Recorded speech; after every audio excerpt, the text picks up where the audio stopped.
Pues el tema que quisiera que puso Dios en mi corazón esta semana para que meditáramos en él tiene que ver con la redención que hace Dios a través de las Escrituras sobre la mujer, sobre el rol que tiene la mujer para Dios. Y yo creo que mientras oraba acerca de este tema, coincidentemente me enteré a través de las redes sociales de distintas expresiones pues denigrantes para la mujer, ¿no? Y meditaba en Dios y decía, Señor, de verdad que lo que tú has hecho en la cruz no solamente tiene que ver con una redención del alma, sino también una dignificación, tanto del varón, pero creo que en más sentido de la mujer. Y para poder entenderlo un poquito más necesitamos poder contextualizarnos dentro de nuestra sociedad. Hasta el día de hoy se ha levantado una bandera de feminismo, ¿no? De querer empujar a la mujer a que haga cosas que a lo mejor el varón tendría que estar haciendo, lo cual nos deja en una posición como si fuéramos personas que mantuviéramos a la mujer por ser cristianos o por creer de acuerdo a la Biblia, pues personas que tenemos en poco, menospreciamos, o como si tuviéramos algún grado de machismo, de enseñoreamiento, etcétera. Y la realidad es que cuando uno voltea la Biblia y ve cómo Dios fue tratando el tema de su relación, la relación de Dios con las hermanas, con las mujeres, la verdad es que es sorprendente. Porque si de algo podemos decir es que la mujer como tal no ha tomado las decisiones tan desastrosas a lo largo de la historia de la Biblia como lo han hecho los varones. Es decir, tú puedes ver a los reyes de Israel muy orgullosos de ser varones, pero resulta que han sido una catástrofe en muchos sentidos para la guianza espiritual del pueblo de Israel, ¿sí? Es decir, una persona, entiéndase, sin Dios, sea hombre o mujer, de verdad toma cada decisión que la verdad es que no podemos más que decir en serio que sin Dios nada podemos hacer con certeza ni con seguridad. Pero una de las cosas que sí es una realidad es que en muchas denominaciones actualmente, iglesias, doctrinas, denominaciones, etcétera, se tiene a la mujer como si fuera alguien incapaz, inclusive, o sea, como si fuera alguien que no puede más que ayudar en cuestiones de aseo, de atención a alguna cuestión de cocina, de lavar los platos, o sea, la verdad es que una cosa es entender un rol y una muy distinta, el que se tenga a la mujer como alguien por debajo del varón, y esto es totalmente errado. Quiero iniciar en el libro de Génesis para que podamos entender por qué se da este fenómeno, pero es un fenómeno que Jesús ya venció, por cierto. Génesis capítulo número 3, cuando se da el acto de desobediencia, Génesis capítulo número 3, ahí Dios da una sentencia. Génesis capítulo número 3, a partir del versículo número 13. Entonces Jehová dijo a la mujer, ¿qué es lo que has hecho? Y dijo la mujer, la serpiente me engañó y comí. Y Jehová Dios dijo a la serpiente, por cuanto esto hiciste, maldita serás entre todas las bestias y entre todos los animales del campo, sobre tu pecho andarás, y polvo comerás todos los días de tu vida. Y pondré enemistad entre ti y la mujer, entre tu simiente y la simiente suya. Esta te herirá en la cabeza y tú le herirás en el calcañar. A la mujer dijo, multiplicaré en gran manera los dolores en tus preñeces, con dolor darás a luz hijos, y tu deseo será para tu marido, y él se enseñoreará de ti. Lo que hemos venido viendo a través de la historia, francamente, toda la historia, en todas las culturas de la vida humana, es justamente este enseñoreamiento del varón sobre la mujer. ¿Sí? Es decir, existe una maldición en este momento sobre la relación entre el esposo y la esposa. ¿Sí? Hay en este momento Dios está sentenciando a la mujer a que dependa del varón, básicamente. ¿Sí? Está sentenciando a la mujer a que dependa del varón y que la mujer quede por debajo en el trato que se le da del varón. Gracias a Dios no se mantuvo esta maldición. ¿Por qué no? Porque la maldición, amados, que habla Dios acerca de que el día que comieres de este árbol, del bien y del mal, ciertamente morirás, esa se mantiene. Todos morimos, hombres y mujeres por igual, ¿de acuerdo? Pero estas maldiciones que vemos posteriores, esas se rompen con Cristo. Sí, terminan con Jesús.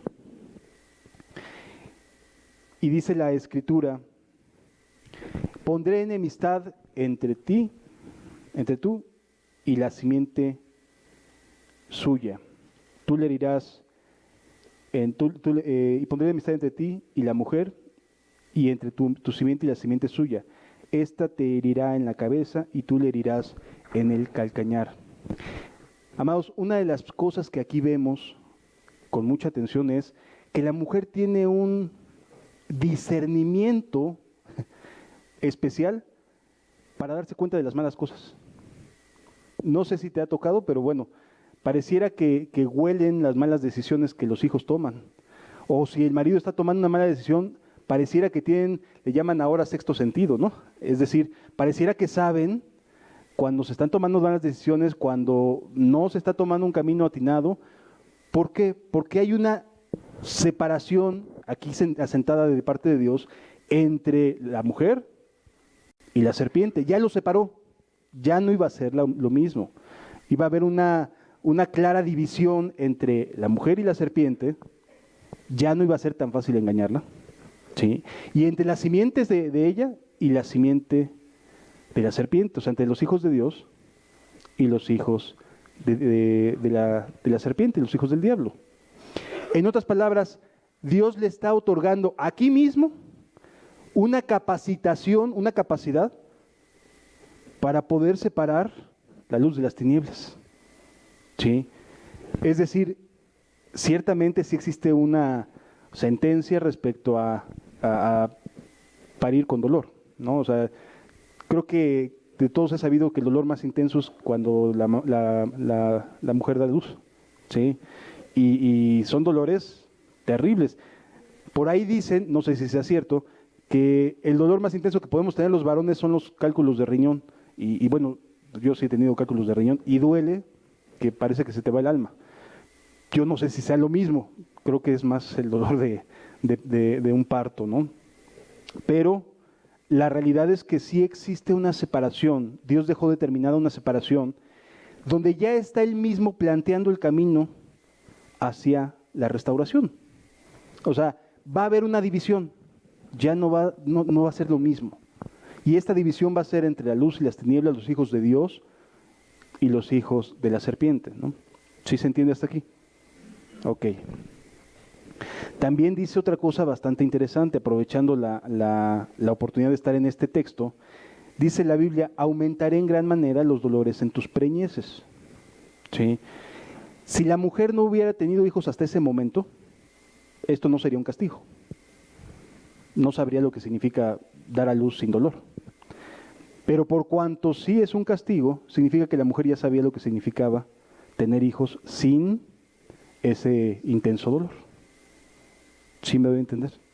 Es decir, Cuando Dios les dice en Génesis 1, los bendice, les dice fructificad y multiplicaos, llenad la tierra y sojuzgadla, significa que los estaba invitando a tener hijos, ¿sí? A tener muchos hijos. ¿Cuánto tiempo haya pasado desde que les da esta instrucción Dios a que Adán y Eva caen en pecado y entonces llega la maldición?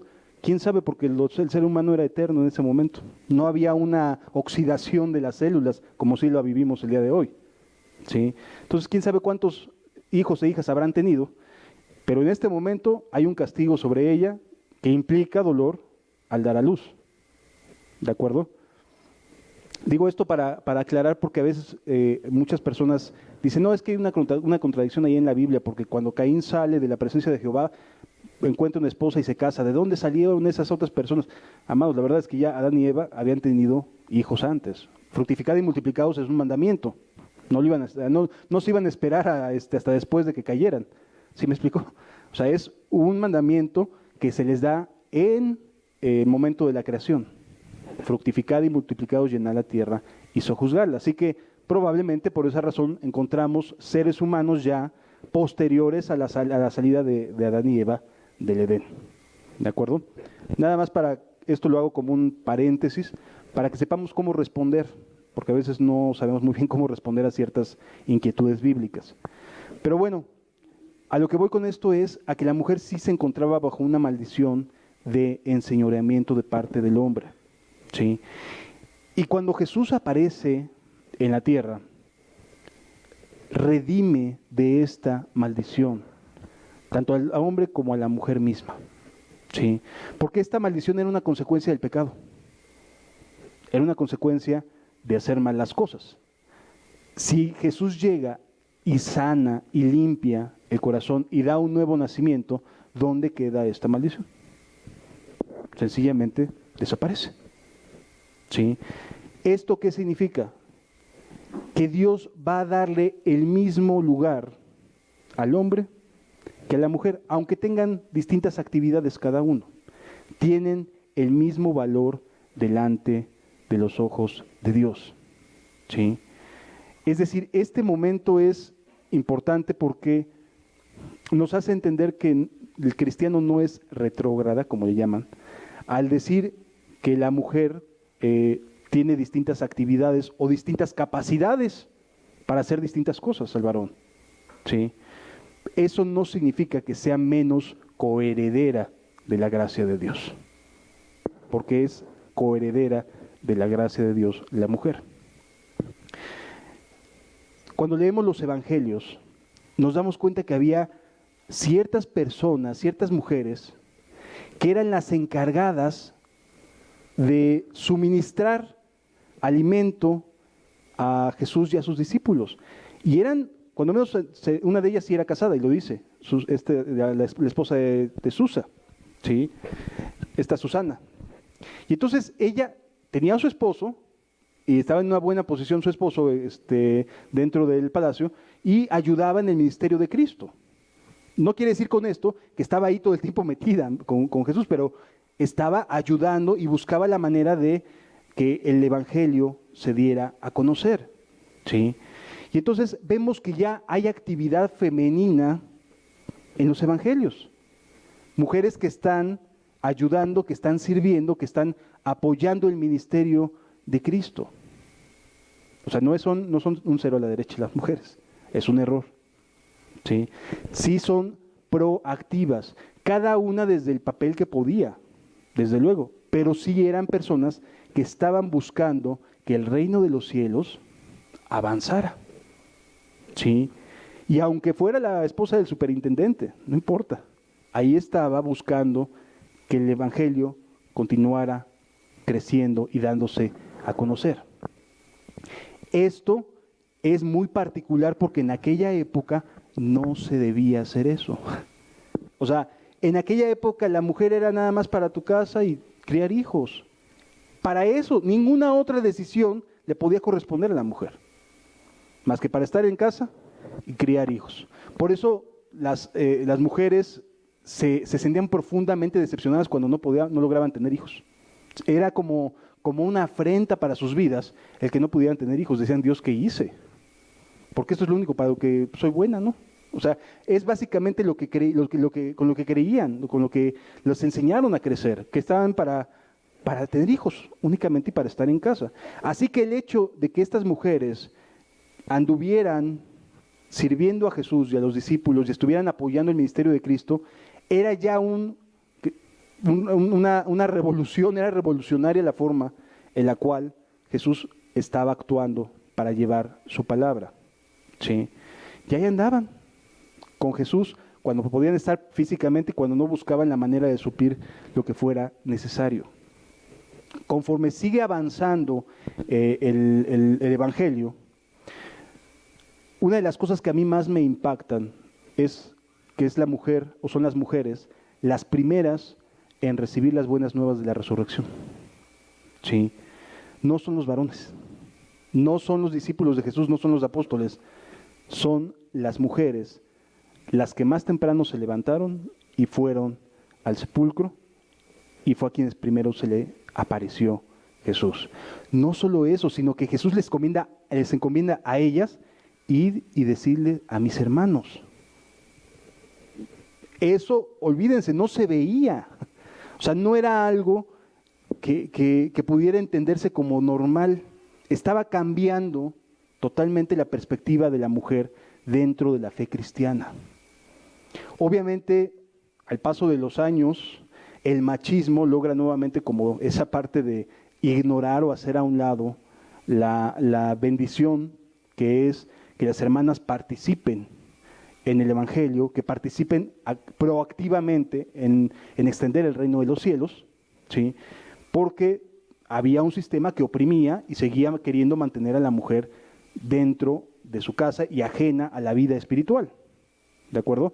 Pero el cristianismo vino a cambiar el rol de la hermana, de la mujer en la vida cristiana. Y cuando Jesús les pide a sus discípulos ir y decir a mis hermanos, oye, están diciendo, ve y da una buena nueva. Sí es cierto, no había autoridad, y eso entiéndase que efectivamente en la Biblia sí hay un rol de autoridad de parte del varón para con la congregación, o de parte del varón para con su familia, pero la mujer sí estaba activa. Sí era parte de la fe cristiana, sí estaba activa en la búsqueda de que el reino de los cielos se diera a conocer. ¿Sí? Y entonces, en ese sentido, hermanos, es que el Evangelio sí estaba creciendo, de la mano de las mujeres. ¿Sí? ¿Por qué? Porque eran ellas las que tenían este discernimiento para separar lo bueno y lo malo, y podían ayudar con sus opiniones y con sus puntos de vista a la fe cristiana, a los discípulos. ¿Sí me doy a entender, hermanos? Tan es así que cuando Jesús iba a ser crucificado, o sea, tan estaba cambiando Dios el rol de la mujer, cuando Jesús estaba a punto de ser crucificado, ¿a quién mandó Dios para tratar de hacerle conciencia a Pilato de lo que estaba a punto de hacer? A su esposa. O sea, no le habló en sueños a él, le habló en sueños a ella. O sea, ahí te das cuenta cómo está cambiando ya esta forma de ver la vida, de que la mujer nomás ahí guardadita, ¿no? Y nada más casi que sáquenla nomás para presumir, y ya, ¿no? O sea, sí había un cambio en la manera en la cual Dios estaba tratando su relación con las mujeres. Y es hermoso porque te da a entender que las mujeres sí tienen sueños, sí las manda Dios a hacer cosas, ¿sí? Sí les pide y sí las incita a ir a anunciar alguna buena nueva, a cargarse por alguna alma, a hacer misericordia. O sea, sí la mujer participa de la misma manera que el varón, hace las mismas cosas. Sí me doy a entender, amados. Fue ahí donde Dios habla a Pilato a través de la propia esposa. Te digo, estabas hablando de una persona que tiene su fe en Júpiter, en el dios Marte. O sea, la esposa de Pilato no era cristiana, no era ni siquiera judía. Sí, era romana y tenía su fe en los ídolos romanos. Pero Dios fue y le habló. Y le dijo qué es lo que quería que hiciera. Y fue y le dijo, oye, no tengas nada que ver con este justo, porque hoy he padecido mucho en sueños a causa de él. Es decir, Dios habla, ¿sí? Dios habla continuamente, y yo veo ahí este cambio en lo que Dios quiere hacer hacia las hermanas, o sea, hacia las mujeres. Al hombre le gusta mucho sentirse poderoso, y por esa razón es que lamentablemente no le da un lugar como a coheredera a las mujeres dentro de las comunidades, de las congregaciones, ¿sí? Hace algún tiempo, años, en algún momento escuché a un varón decir, pero es que estaba dándole una opinión de lo que a mí me había transmitido una hermana, ¿no?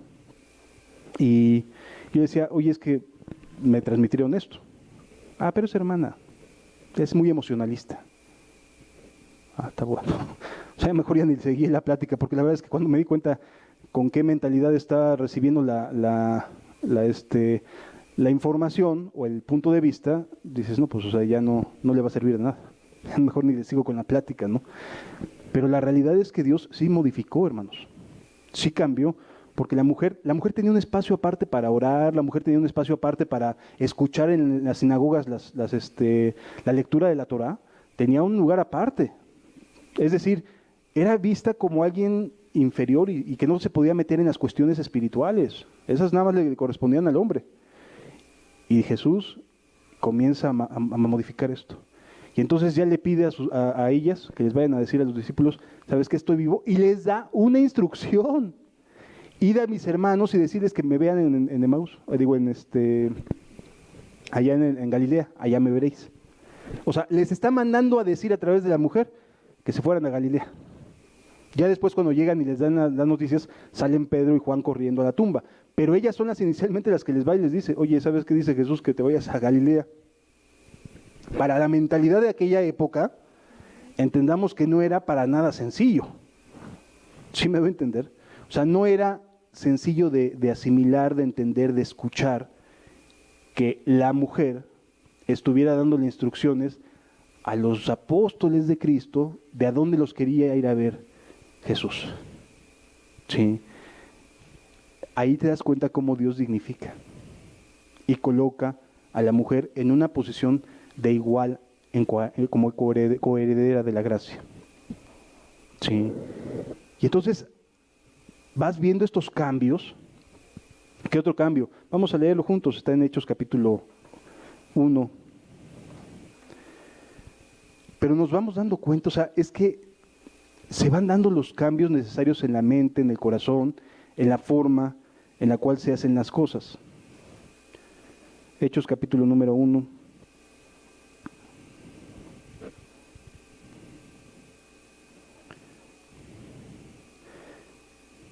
Versículo número 12. Después de que Jesús asciende al reino de los cielos, dice, entonces volvieron a Jerusalén desde el monte que se llamaba del Olivar, el cual está cerca de Jerusalén, camino de un día de reposo. Y entrados subieron al aposento alto, donde moraban Pedro, Jacobo, Juan, Andrés, Felipe, Tomás, Bartolomé, Mateo, Jacobo, hijo de Alfeo, Simón el celote y Judas, hermano de Jacobo. Todos estos perseveraban unánimes en oración y ruego. ¿Con quiénes? Y estaban orando con las mujeres. Sí, estaban cambiando las cosas. Era algo que no se veía. O sea, yo quisiera que pudiéramos entender que era algo inusual. Las mujeres tenían un lugar aparte para orar, un lugar aparte para escuchar. Jesús rompe con esos paradigmas. ¿Sí? Con las mujeres y con María, la madre de Jesús, y con sus hermanos. En otras palabras, la mujer estaba presente en la reunión con los discípulos y estaban orando. Y cuando llega el día del Pentecostés, estaban todos unánimes orando, tanto los apóstoles como las mujeres. ¿Y qué creen que pasó? A todos y sobre todas vino el Espíritu Santo. Y todos y todas, el Espíritu las capacitó para hablar del Evangelio en otros idiomas.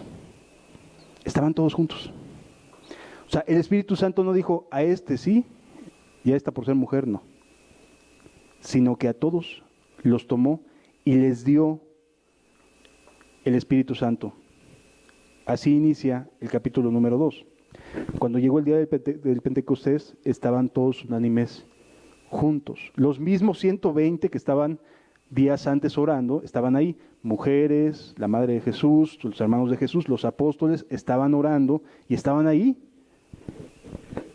Y se les dice, y de repente vino del cielo un estruendo, como de un viento recio que soplaba, el cual llenó toda la casa donde estaban sentados, todos, hombres y mujeres, todos. Y se les aparecieron lenguas repentinas como de fuego, asentándose sobre cada uno de ellos, hombres y mujeres. Aquí no hay una acepción de personas.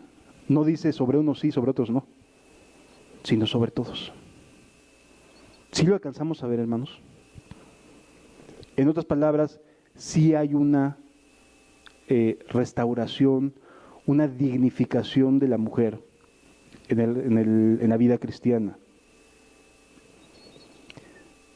Dice la Escritura, moraban entonces en Jerusalén judíos, varones piadosos, de todas las naciones bajo el cielo, y hecho el estruendo, se juntó la multitud y estaban confusos porque cada uno les oía hablar en su propia lengua.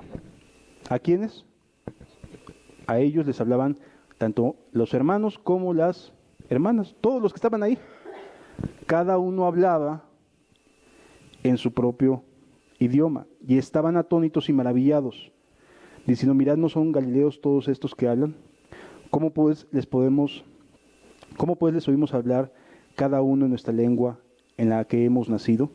Partos, medos, elamitas, y los que hablamos en Mesopotamia, los que habitamos en Mesopotamia, en Judea, en Capadocia, en Ponto y en Asia, en Frigia, en Pánfila, en Egipto, y en las regiones de África más allá de Cirene, y romanos aquí residentes, tanto judíos como prosélitos, cretenenses y árabes, los oímos hablar en nuestras lenguas las maravillas de Dios.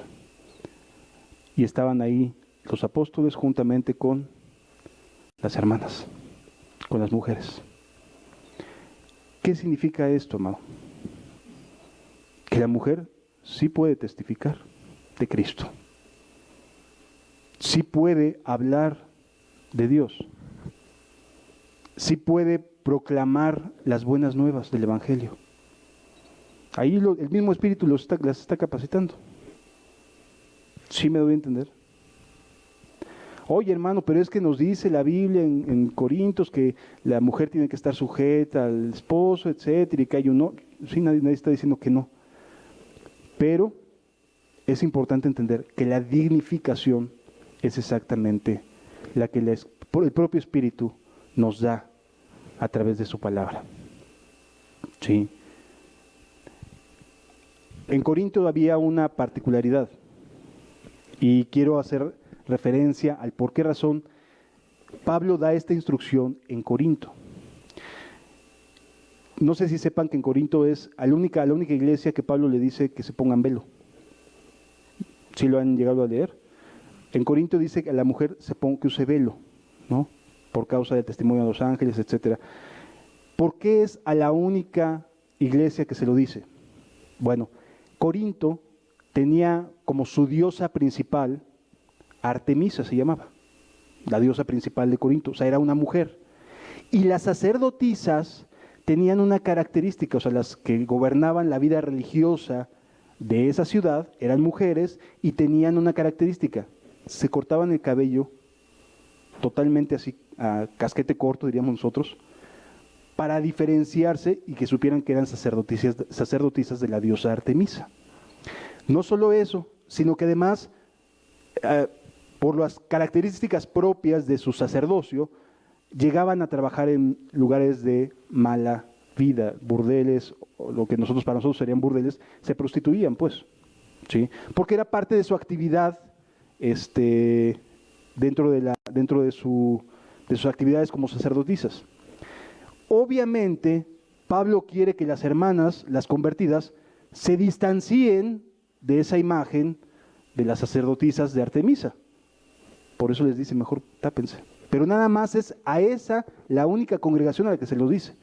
No hay instrucciones para ninguna otra, por las características propias de la iglesia en Corinto.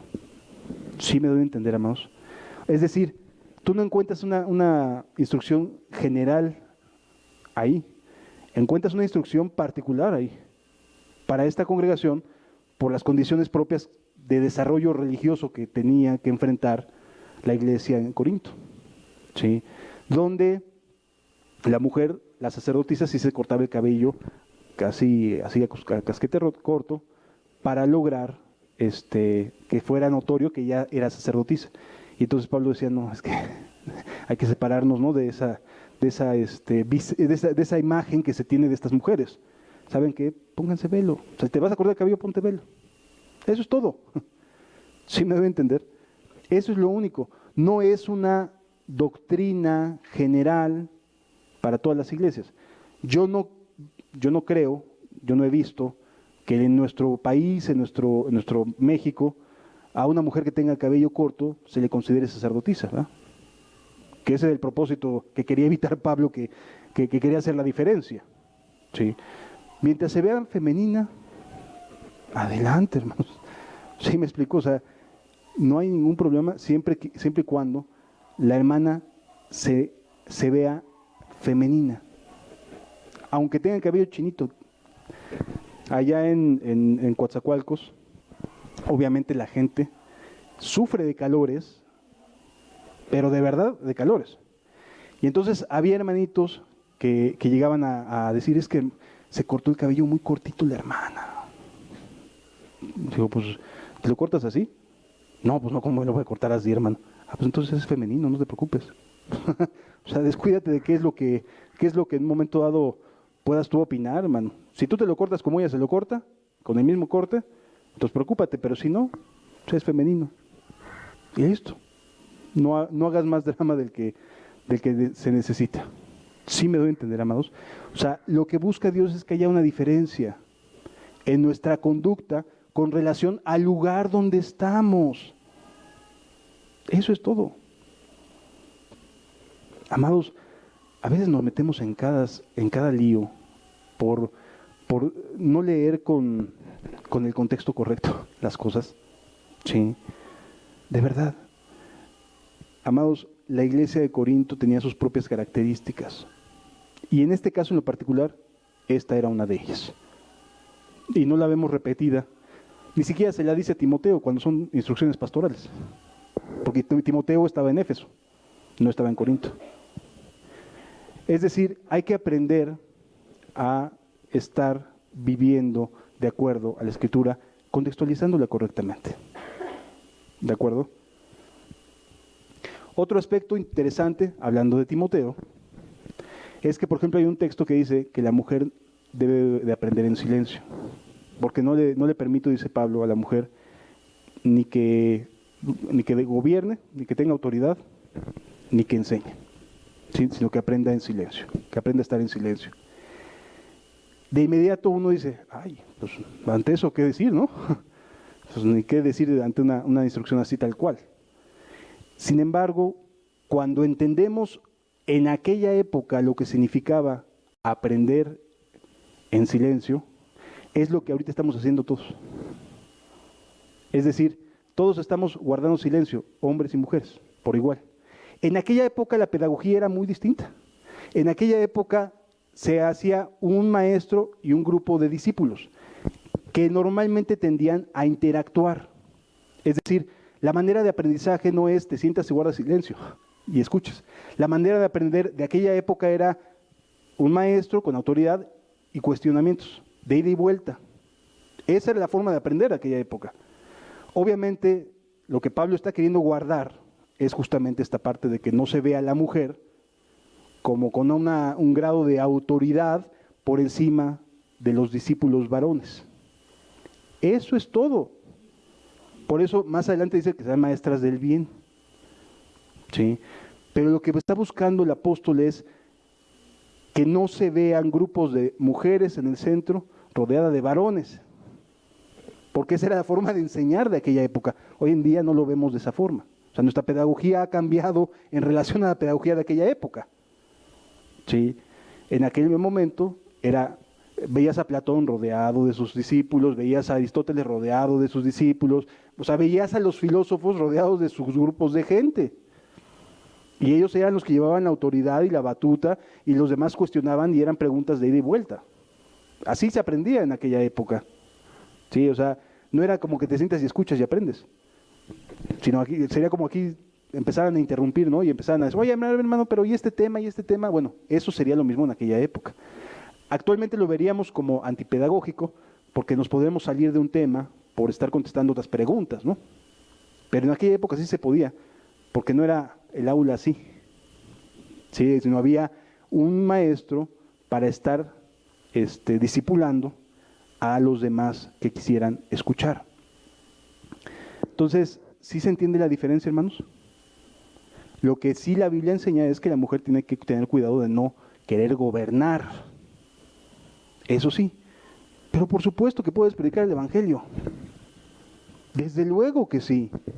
Nada te lo limita, salvo tu propio testimonio. O sea, lo único que puede limitar a cualquiera, hombres y mujeres, es que lo que diga no sea congruente con lo que viva. Eso sería lo único que podría limitar mi testimonio. Pero de ahí en fuera, había mujeres diaconisas, profetisas. Es más, cuando Jesús nace, no sé si se acuerdan, van al templo y le profetiza un hombre llamado Simeón, y también otra profetisa que se llama Ana. Los dos, o sea, como Dios ya empezaba a cambiar las cosas, ¿no? Y los dos le dan palabra a los padres. ¿Qué significa esto, hermanos? Que la mujer sí tiene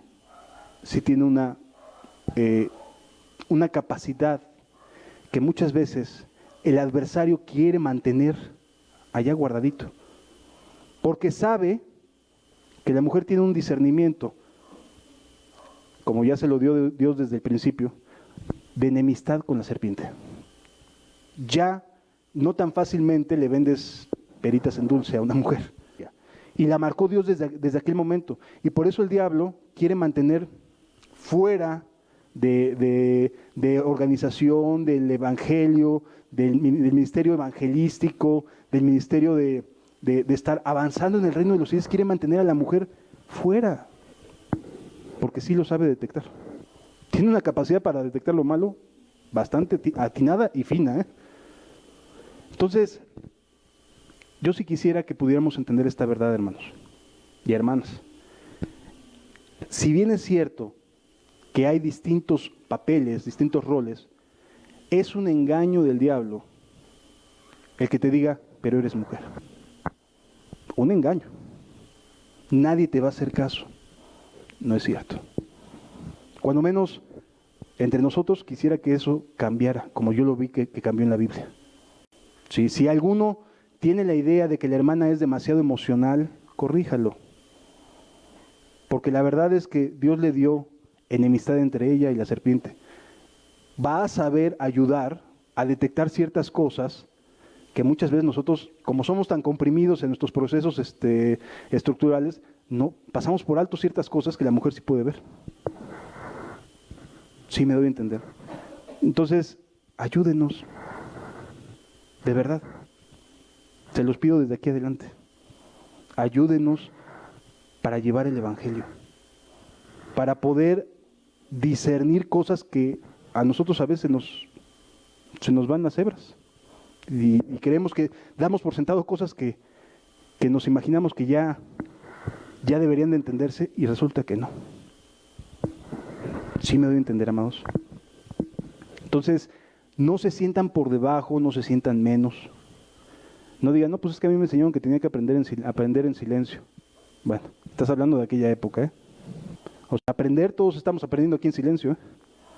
Todos, hombres y mujeres. ¿De acuerdo? Entonces, nuestro sistema pedagógico cambió. Aprendamos a sacar provecho de las bendiciones que Dios ha ido concediendo a las hermanas. Dice la Escritura, y en aquellos días derramaré de mi espíritu. ¿Sobre hombres solamente dice? Sobre toda carne. Y vuestros hijos y vuestras hijas profetizarán y vuestros ancianos soñarán sueños. O sea, se acabaron las distinciones, mis hermanos. Sí, o sea, se acabó esa manera terca de querer sentir algo de superioridad. Porque es terquedad, la verdad. Aprovechemos que todos estamos en el mismo barco como para poder dar opiniones, sugerencias, todo lo que podamos aportar de ideas es bienvenido, hermanos. Ya Jesús en la cruz terminó con esa maldición de sentirse por debajo. Ya no. Él es ahora nuestro Señor y nuestro único verdadero pastor. ¿Sí queda claro, hermanos? Pues vamos a darle gracias a Dios y cerrar nuestros ojos.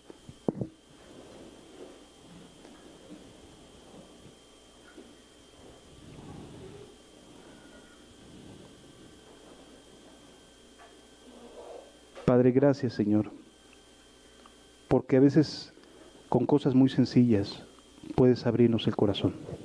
Gracias. Te ruego, por favor, que toques nuestras vidas y cambies nuestra manera de pensar, Señor. Honestamente, hemos crecido, hemos aprendido a ver las cosas de una manera muy poco productiva para tu reino, Señor. Y hemos llegado hasta menospreciar, hacer acepción de personas, Señor.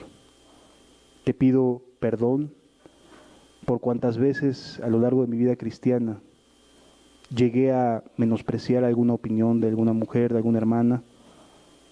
Y te pido, por favor, que modifiques mi manera de ver el apoyo de las hermanas en tu obra, Señor. Gracias, Señor, por tu amor.